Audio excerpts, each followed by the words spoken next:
What is up, you guys? Welcome back to the channel. We got another Line Sword video. This time I am on path 7, which is all hidden. I'm very used to this path, and I normally take in Quake, Warlock, and Namor. Now this first fight is going to be a Sinister, and he's actually running full suicide, so that's actually going to help us a lot. And even though Sinister is a flow defender, the fact that he has suicides and us being able to get an infection on him is actually going to help us a lot, because usually if you're running suicide, you're also running willpower, like 99% of the time. It's very rare for somebody to not run willpower but still run some kind of suicide. But yeah, that fight was super easy. It was a 6-star. I didn't even check if it was rank 1 or rank 2, but I got through him with Warlock pretty quick. The fact that he couldn't heal because of the infection, plus the suicides killing him off a little bit, us being able to power drain him and land crits without him healing up, definitely helped a lot. Up into our next fight, I actually had to take this noted. It's Masochism and Bubble Shield, and according to Scouter Lens Tool, this is supposed to be. It was like a number of them, but Venom was one of the options. Now for this fight, what I gotta watch out for is the Masochism. So I will be trying to hit a medium whenever Masochism is down. I also noticed that this guy is running recoil, so that actually helps us a ton, a lot more than you might think, because when these guys are boosted from war nodes, it definitely helps a ton. So he goes from 78 down to 72%. So yeah, every time he throws a special, he's just losing 5% of his health. And so this kind of negates the Masochism node, so I'm not really too worried about it. We're almost at a Imperious Rex, so we're going to throw our SP3 here. We actually do end up getting clipped a little bit. I think it was Venom's Heavy. I don't know if it's just me, but I feel like sometimes Heavy, like the hitboxes just kind of move a little bit. There, oh man, it's probably the spacing, honestly. But yeah, it just I messed up the spacing, I guess, and he just clipped me with the Heavy. Alright, next up we've got a Aegis Heavy, and this is going to be an Annihilus. Now Annihilus generally on Aegis Heavy I have no issue with, because I normally use Quake, and the thing with Quake is that you basically do regular shake and bake. And if you ever get a parry off, then you're fine. You just hit a Heavy. However, if you don't, you just keep going for the shake and bake. So here we go, going for a second Heavy attack, and now we just gotta bait an SP1. There we go. Did that fine. And we still gotta hit 3 more Heavies. And I don't know, I messed up twice here, I believe, either twice or 3 times where I got hit, and yeah, it wasn't very good. So we got off 1 Heavy there. We still got to get another 2. Messed up my timing again for some reason, but yeah, this fight just we're a minute in and we still haven't done any kind of damage. So yeah, it's not looking very hot. Aftershock is about to expire. I can get off another Heavy attack. He throws his SP1 and we're good to go. So now we can actually do some damage. However, we start to get 3 of those weakness debuffs, so our damage is going to get gimped a little bit. The other thing, I believe I do get hit again. However, all these debuffs are actually kind of healing us up a little bit. It just sucks that I got hit again after this. Like I said, generally I don't get hit that many times against Annihilus. Usually this fight isn't too bad with Quake, just because you always have that weakness debuff. But yeah, like I said, just got hit way too many times here. And yeah, messed up a lot actually. But I believe that is the last time I do get hit, so after this it's smooth sailing. Don't really have to worry about much more. I got 4 debuffs on me, healing for 183. There we go. Hit him with the heavy, and he's down. So definitely could have been a lot smoother, but you guys get the point. If you land a parry, you can heavy him. If the aftershock run times, then you can heavy him, depending on how many aftershocks you had on him before it expired. Next up, we're gonna go on to this Iron Man Infinity War. Now, with the change to flow, it's actually a lot more manageable. Before it was really tough, but now I feel like it's not as bad. Now this Iron Man Infinity War actually does have full suicides on, so it was definitely a lot easier than it probably should have been. I noticed that he actually got those 4 armor ups pretty quickly, so I had to quickly switch up to 4 hits. Or I mean to a heavy attack. But yeah, the fact that that you can just parry whenever, it doesn't have to be a stun, makes such a huge difference in this fight. Because originally I would have to make sure I got a reparry, but now as long as you time your first parry right, you can get this done. And so normally this fight would actually be easier if I didn't power dream any. But yeah, it's nothing we really can do because we brought in Warlock, so we're just gonna have to deal with whatever we got. The only thing is that we don't really have to worry about the power. Yeah, just the fact that he will always be losing power due to his poison. And us having the effect on him makes it actually pretty easy. Throw in our SP3, and I believe we actually heal up a little bit. I believe it's like 5%. This only deals 3% damage because he had all those armor ups. But yeah, we actually healed up to 90, and then he just dies to the damage from the SP3 debuff. Alright, now we're gonna move on to the second section of this war. I actually had to have somebody take this Iceman, so I didn't have to take this linked. The path A is actually easier, or the second fight is actually easier linked. There's some fights where you just have to coordinate. Some fights are kind of ridiculous. Some fights aren't too bad. But this first fight, if I had taken it linked, again, this is Domino.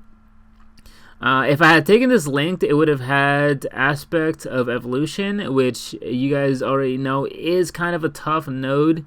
It can get very hairy very fast because every time the opponent gains a bar of power, they gain a whole lot of stats. So in this case in particular, Domino would just gain ability accuracy, gain everything in her kit, and just crit rate, more attack. And yeah, just the fight can get really, really bad and really fast. Alright, so we're gonna play this slow because it is a Domino.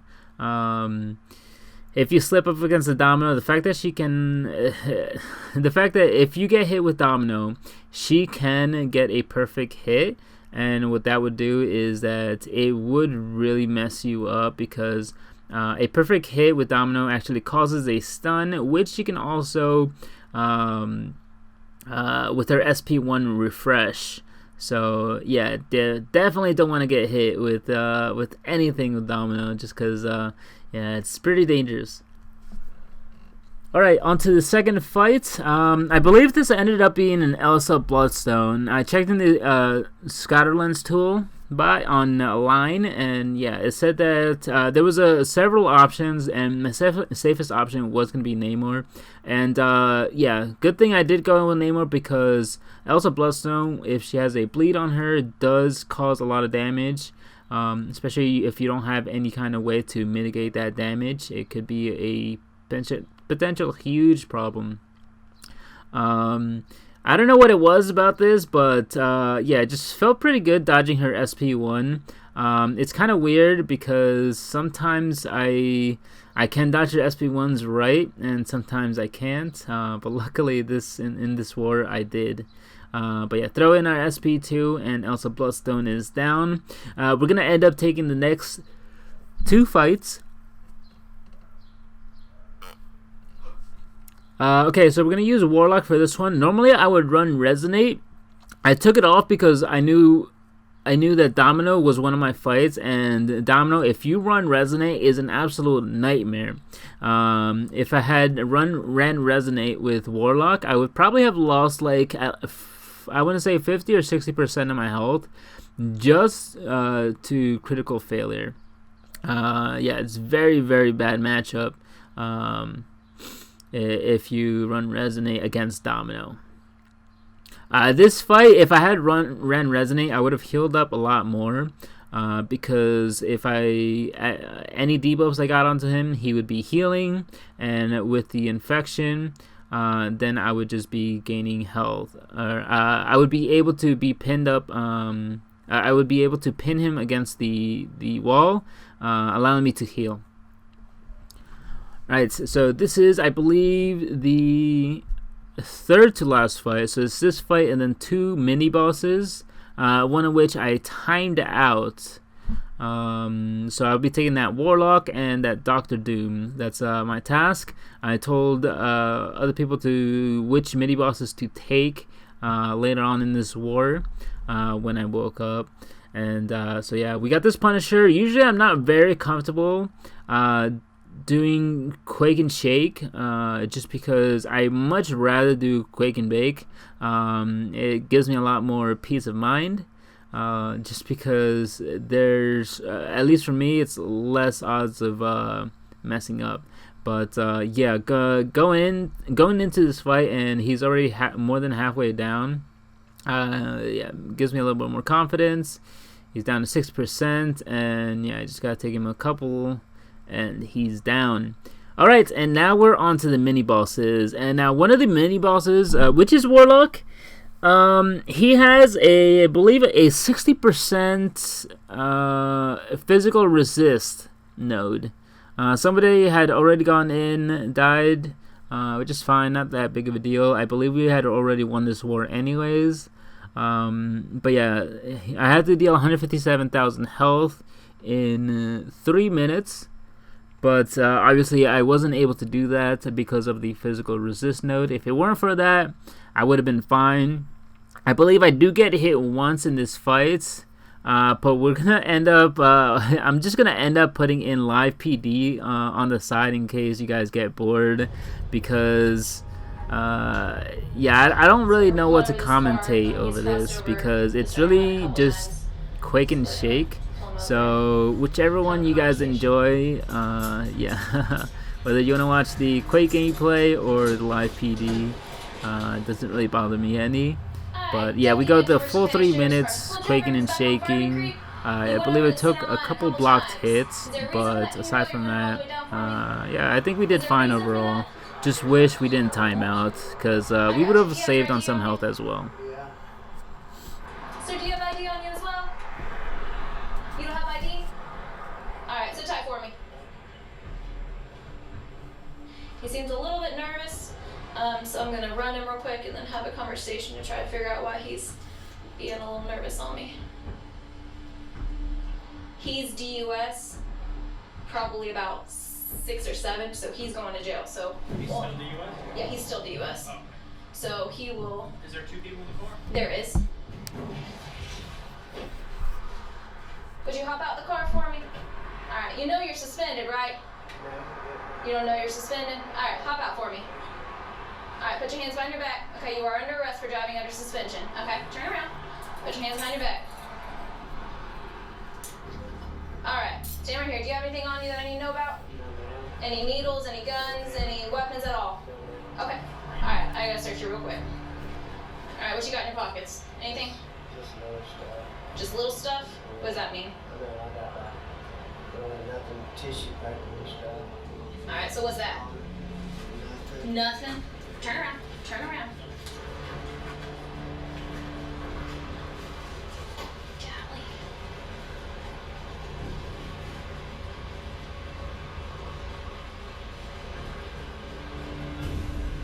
That's nothing.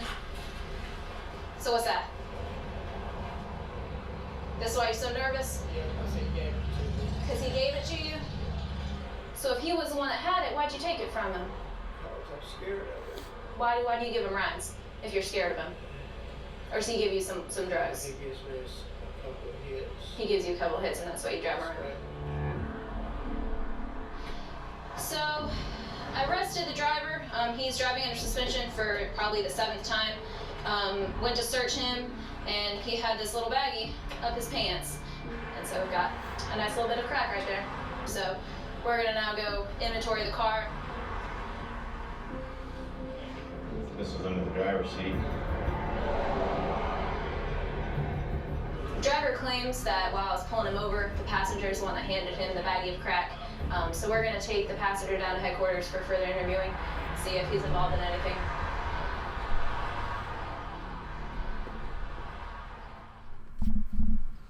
Alright, so that Quake fight is over, and the PD video just happened to lined up, which is pretty awesome. But yeah, it was a pretty long fight. The fact that I didn't die is actually, I'm pretty proud of myself because I'm not the best Quake player. The other thing I noticed, which I don't understand why nobody called out, if an opponent has suicides, please call it out because it is such an important detail.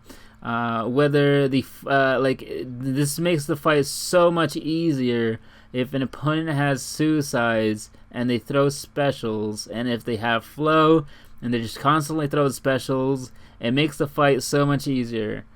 So if you're in an alliance and you're in an alliance war and you notice a certain person has suicides, please call it out. It is such a big deal.